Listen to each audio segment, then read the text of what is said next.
my cellar, and on the night I'm taping this particularly, anyway, I hope you're warm and dry or in out of the elements because having some weather. And I feel great sorrow and pity for those people getting 5 inches, 5 feet of lake effect snow out in New York. Ooh, no way. Um, I was just talking with somebody else from here the other day. He remarked, and I said, yes, I've noticed that here where we live on the Ohio Valley, not too terribly far from the confluence of the Ohio and the Mississippi, we've been very fortunate weather-wise over the last 18 or 20 months. Um, Bad stuff has just missed us. Um, had our rain, had our wind, and everything, but the really bad stuff, wow. Okay, so let's see what we're gonna. Okay, a number of you also commented on Janelle's passing, so I'm going to go through those all at once, and we'll get past that. But I feel it's worth responding to the comments. Yeah, losing Janelle was a blow. I was lightly friends with her online, so I got to witness experience not just her genius of talent, but that she was genuinely a sweet and thoughtful soul. I followed her health plight through her wife's posts, also a really great person, over the past several months and was always hoping for the best. The past few weeks were extra worrisome, and those worries ended up not being unfounded, sadly. Safe trip to Valhalla, Janelle. You'll be greatly missed. Sorry for your loss, Tim. Not mine alone. The whole RPG world lost a legendary artist. Yes, and not to be critical, but to add, not just a legendary artist, the gaming world lost a legendary figure. She worked in video games and did great stuff there. She designed and wrote adventures, modules, whatever, and could illustrate all her own stuff brilliantly. So I think they call a person like that does so many things so well a polymath. Janelle Jacques was my all-time favorite adventure designer. She was incredibly talented in many ways, and from what I heard from everyone, a very good person as well. She'll be missed by all. Sorry for the loss to those who knew her and friends with her. I hadn't realized just how prolific and influential Janelle Jacques' work was until I started seeing people sing her praises on social media. My sincere condolences on the loss of your friend, and not just mine. I've just lost one myself. I sympathize. I hope your trip can take some of the sting out of the loss. It's a sad time, but we cherish the memories. Okay, and I agree. The industry, the commingled industry, where, with a Venn diagram where video games and board games and role-playing games, that place where they all overlap, that was her place. Okay. Pardon me, got dry reading all those all at once. Again, I hope you're well situated wherever you are with whatever weather you're facing.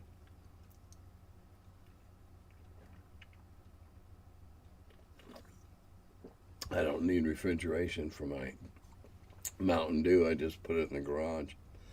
Whew, cold. All right, I'm just getting back into TSR D&T, moving away from the WotC release materials, minus 2 books due out this year. Long story short, I'm now using Greyhawk / Blackmore and Mystara as my game setting. I'm also using Beckme game system. In short, I believe others will likely follow suit due to WotC's push to digital content. I agree. I think that in an oh, it just came to me. Um, if this trend continues, then local groups, meaning the people that do this, will develop and play and have great times. And then they'll meet somebody from somewhere else that didn't play that game, played another one. But maybe they'll meet them at a third place where everybody's just been given a character, say, all right, sit down, we're going to go play. Like I did several times in charity games. I don't know. It's great. Use whatever you like. What makes you happy? People, I've read many comments both here and on Facebook about we just quit buying stuff from Wizards. Well, you might in a million, you might in 100,000 years hurt Wizards. It would take some really public scandal, and you wouldn't hurt Hasbro all that much. And I mean, Jesus, look, they just laid off all those people and then gave them the 3 top dogs, got millions of dollars in bonuses. I wish. Not for anybody else to lose their jobs. Okay, all right, here's some good news. For those curious, it looks like at least some of the McEwan miniatures are still available. The adventurers are a little bumpy by today's standards, but some of the monsters are pretty wild and look like a blast to paint. And I went and looked. And I'm going to tell you how to spell McEwan. Big M, small c, big E, small W-A-N. Miniatures. Go find them yourself. I don't give any vendors a boost. But I did go and look at a bunch of them. I remember a bunch of them. They were the first minis that you could reasonably look at and make into an adventurer.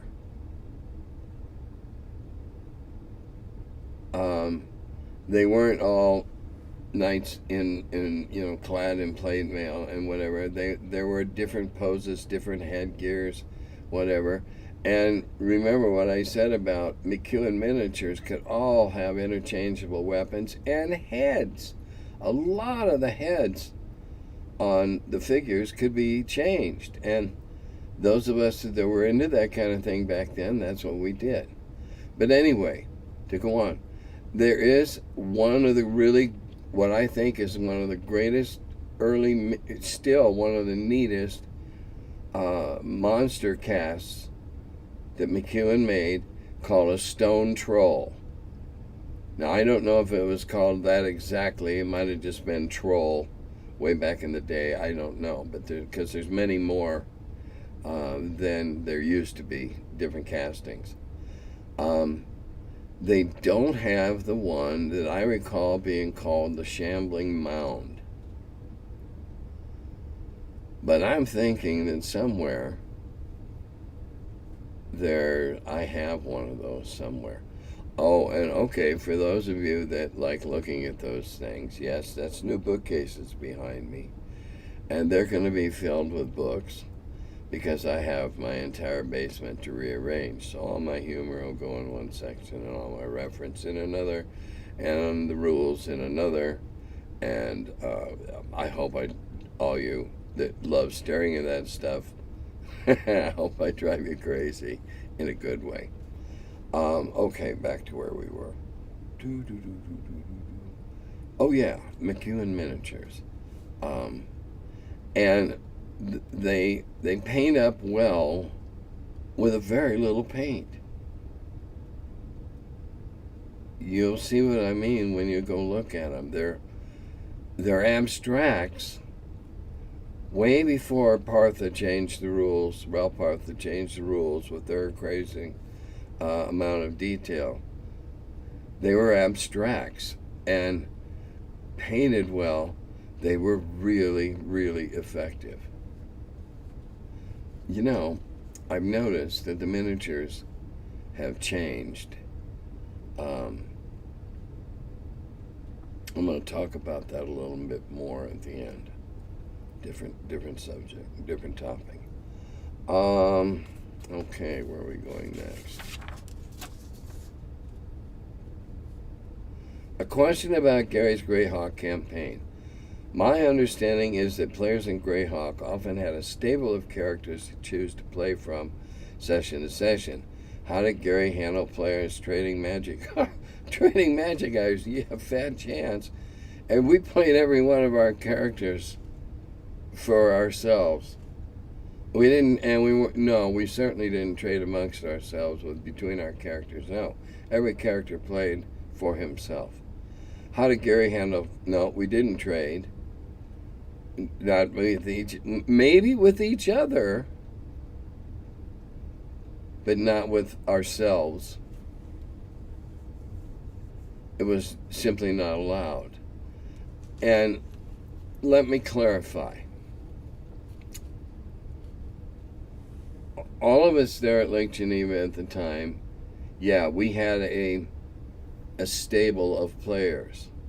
Now, they weren't all sitting there in a little nook waiting for a bag of oats. They were different. Consider the United States east of the Rocky Mountains. Even that's a little big. Anyway, various things in the campaign were in various places of whether it was a couple of duchies or it was, whatever. So we had many players, but the one that was over here up in the northeast could not show up on Wednesday night to play on this one that was in the southeast, or no, it's southwest, maybe southeast, but not southwest. So we had players at various places because there was a practice then in the early days of stop time, freeze time, stasis, whatever you want to call it. Not necessarily called that, but when we ended an adventure, late, clock says time to go home, nothing happened in that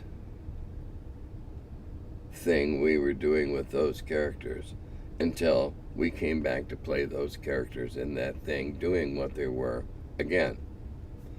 That was somewhat complex, and it was kind of up to Gary and everybody else on their best how they could figure out the timelines of who was available when.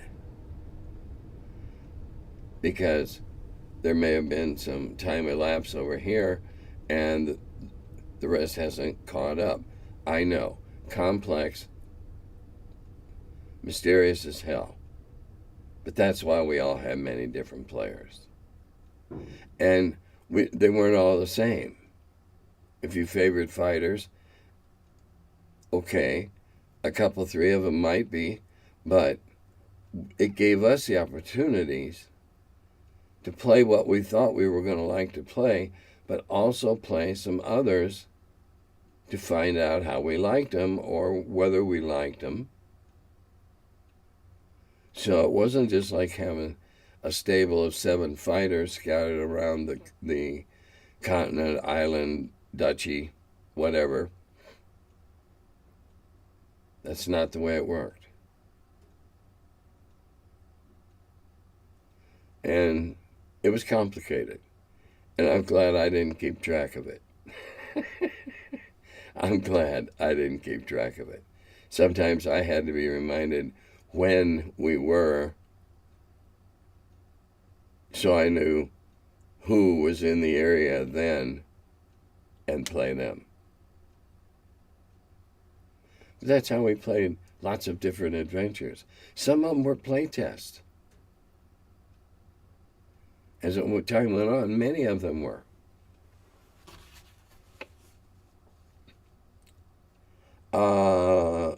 I'd like to ask a question I've been meaning to ask you about artwork from Dragon. In your closing credits, you show a framed version of Dave Trampier's Christmas graphic from the Dragon 11 with Gary driving. No, Gary's not driving. Look again. Gary's waving and having a good time. I'm standing up there in my vest with my pipe and my hat. I'm driving the dragons. But anyway, you're forgiven. I recognize many of the people in or around the sleigh, but who all is shown in that graphic? In whose collection is that graphic now? Well, I'm not allowed to, I agreed not to say. I'm driving it. All right. Sutherland, Corey, Joe, Tom, Gary, Rob, me. I think that's everybody. Well, of course, Tramp.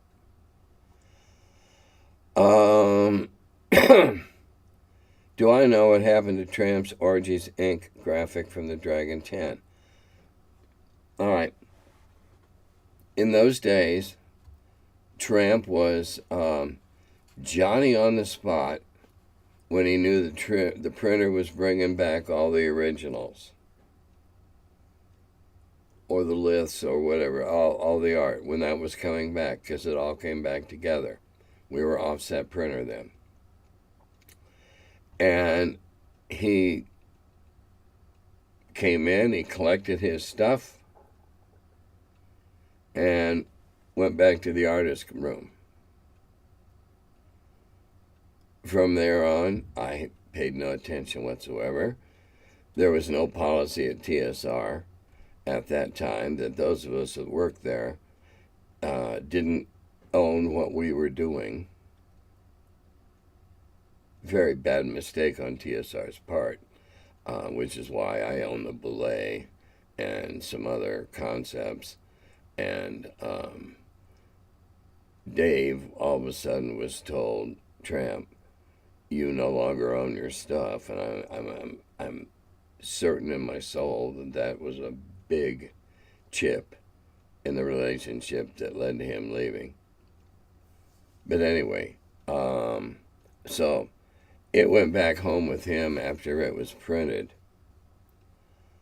The Wormy from 15, with I got my counters, what are you going to use? Again, it went home with Dave. And who knows after that? I ran a lot about the style of contemporary art and tabletop RPGs these days, and I think it seems sometimes like I just don't know the hobby's artistic sensibilities. With the recent loss of Janelle, I find myself thinking about how much I'd enjoy seeing the old artwork collected and finally appreciated for its charm and sense of pure joy within the hobby. I think it was in a great big tabletop coffee table $75 book that I just re-gifted to someone who didn't have one and really wanted one. Art of the Dragon or something like that. I don't know. Funny thing, again, when I was doing the Dragon, I was buying first use. That's all. I had an option that if it was used again in a compendium, best of, whatever, that there would be a flat fee honorarium paid for the second usage. And after that, they owned it. We never bought the rights, full rights. We just bought usage. And boy, did that screw them up when they figured that was going on. But that's what it was back then. That was common. Let's see what else we have here. Oh, someone noticed that we haven't updated our outro copyright. Thank you very much. I will say something to my editor. I'm so glad you said you play games for fun. I keep hearing this elitist attitude that unless you play Elden Ring or games like Bloodborne, you're not a real gamer. Just like people who say, unless you enjoy gaming Guy Gabriel or Vonnegut, you're simple-minded. Good thing I haven't met many of them. It doesn't make me lesser or not a real gamer. Why would anyone spend entertainment time on something they don't find enjoyable? These things are a matter of preference, not skill or intellect. Yeah, I agree. I am really excited about our D20 Delving finally being released 2 days after this video is published. I'm excited as all get up. That's a board game. I like to play games, period. I'm going to see if I can get my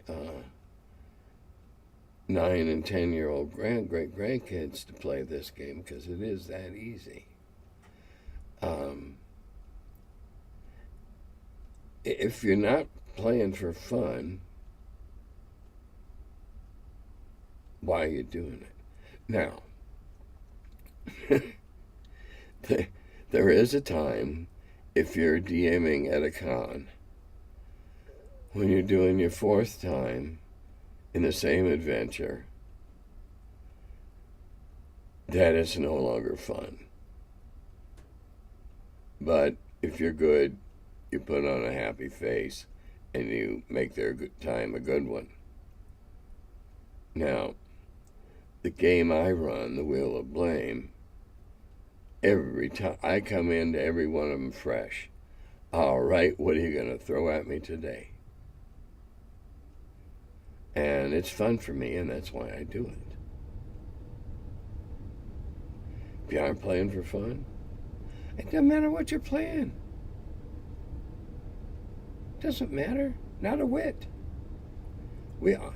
Play, by definition, is something we do with no apparent value or productive level or anything like that, simply for enjoyment. Children play. They let their imaginations run loose, and their little dolls are talking to each other and that. Gaming is play. Now, as I mentioned earlier about minis,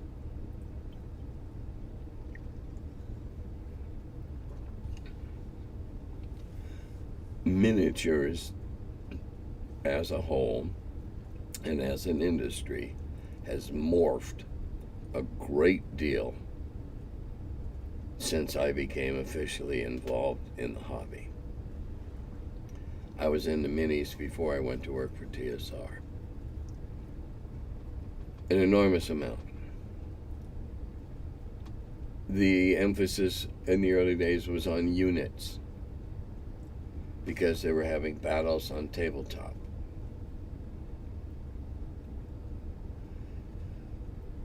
Occasionally one of those units, or figures in a unit, could be used when people started doing it as a character mini.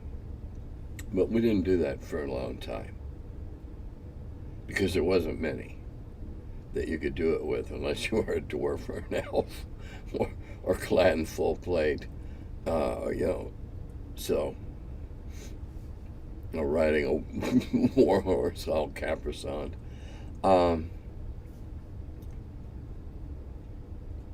So when people like McEwan's had a few that were, hey, check this out, they were more geared toward used to be on the table, maybe as a commander figure, an individual figure, but more used on a table.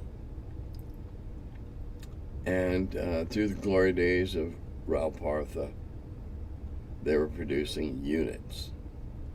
The Chaos Wars involve units. That's a whole different field of miniatures than the people that buy them for their characters, for their tabletop.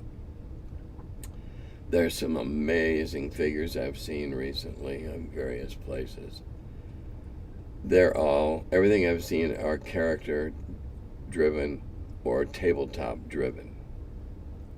Characters or bad guys. And wow, what a change. From units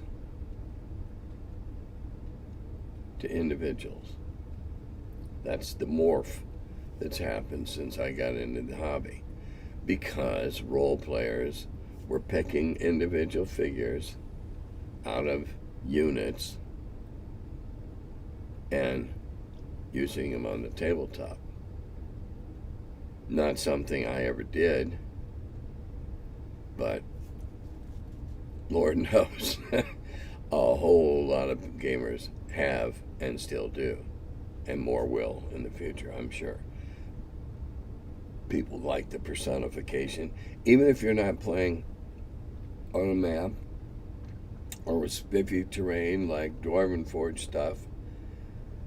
People like to have that figures just sit out in front of them. I see it at conventions when I'm running games. They set their personal figure out in front of them. And it's like a totem, I guess, or whatever. Fine, it's cool. I think it's great. And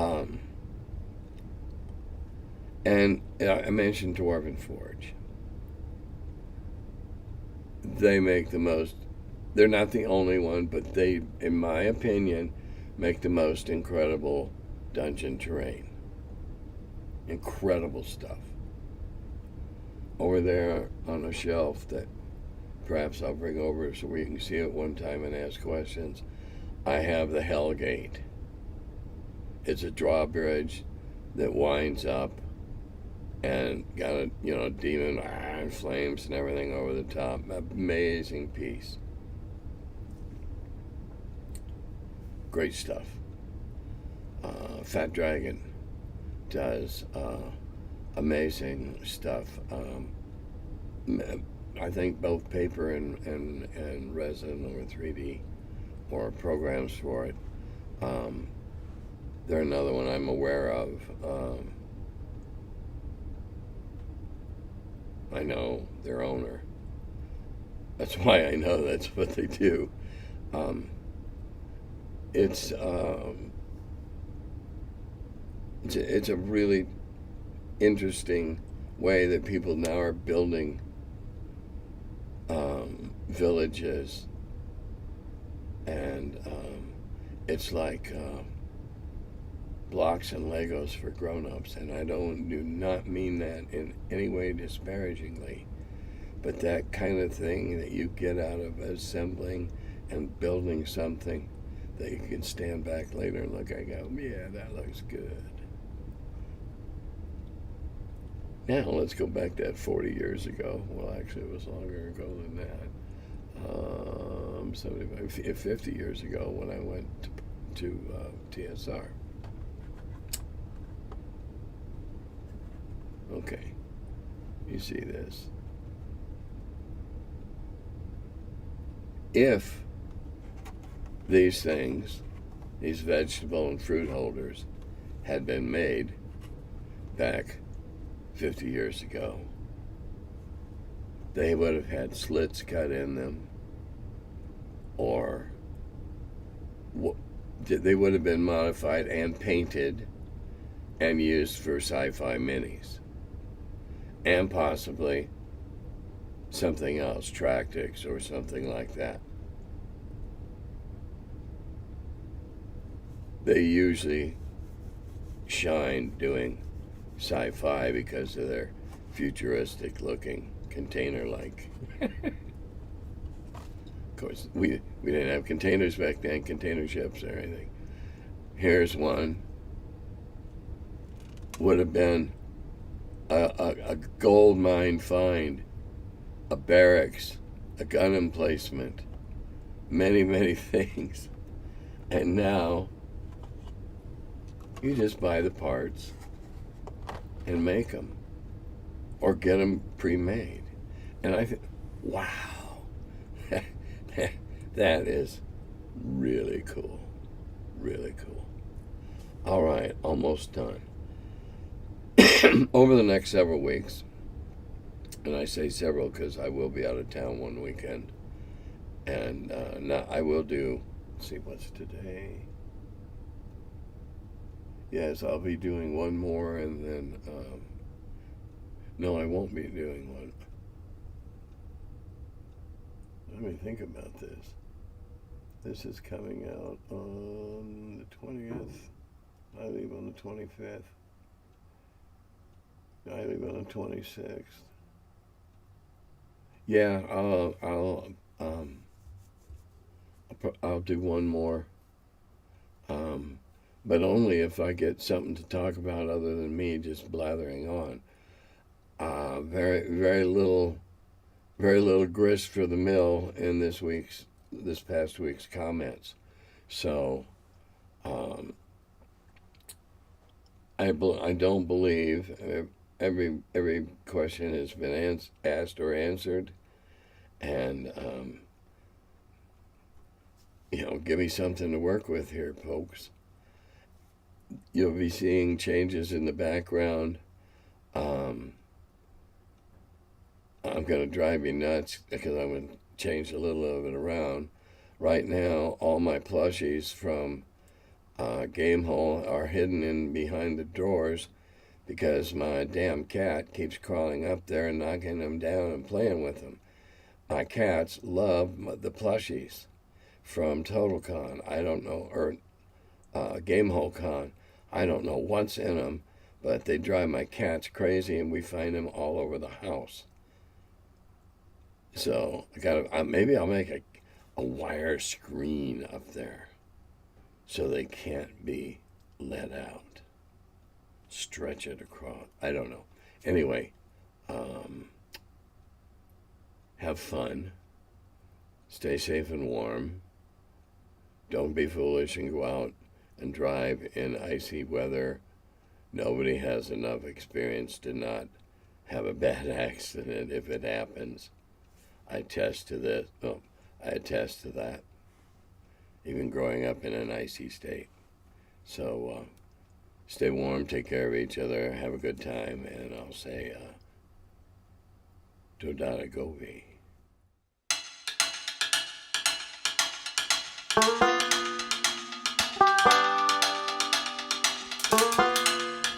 Hello, and welcome to my cellar.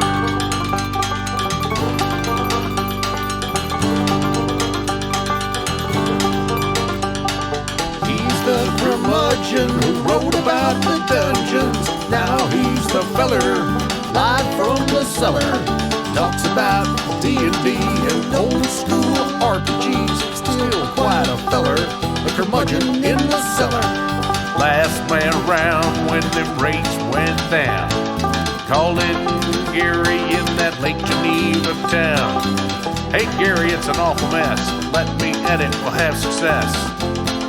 D&D and Dragon Magazine. He's the Curmudgeon who wrote about the dungeons. Now he's the feller, live from the cellar. Talks about D&D and old school RPGs, but he's still quite the feller, the Curmudgeon in the cellar. Magic missile, it's a mortar shell. Make it hit in the first level spell. Brought psionics to the game to attack that wizard's brain. DSR and fantasy, collection of micro armory, Titan with Tramp under a tree, high as could be. He's the Curmudgeon who wrote about the dungeons. Now he's the feller, live from the cellar. Talks about D&D and old school RPGs, but he's still quite the feller, the Curmudgeon in the cellar. still quite the feller, the curmudgeon in the cellar. Curmudgeon.